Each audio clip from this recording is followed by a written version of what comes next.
Sembra proprio non esserci pace per gli operatori turistici di Isola Verde. Oltre alle preoccupazioni per la famigerata Bolkestein, per rispettare la quale il Consiglio di Stato ha confermato la messa in gara di tutte le concessioni perentoriamente entro il termine del 31 dicembre 2023, ci si è messo anche il maltempo.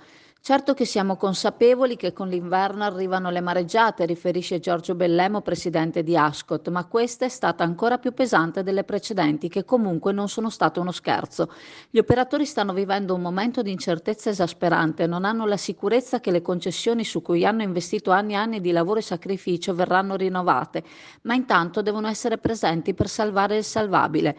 La Regione Veneto da anni continua ad investire sulle difese del litorale, su tutta la costa veneta, come l'anno scorso con ripascimenti e con interventi di innalzamento dei pennelli.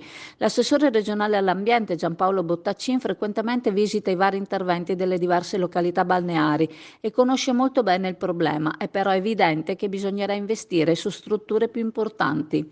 Ricordiamo che non si tratta, come crede qualcuno, di un problema che riguarda solamente qualche chiosco. Gli stabilimenti balneari si trovano in prima linea e il mare che avanza mangia letteralmente la prima protezione al territorio. Se viene a mancare la prima protezione, che è il tratto di spiaggia, il mare non trova più difese a ostacolare la sua avanzata e potrebbe sfondare le difese e invadere i centri abitati. Calino, che si trova leggermente più in basso del livello del mare, potrebbe essere allagata anche da 2 metri d'acqua, con conseguenze devastanti.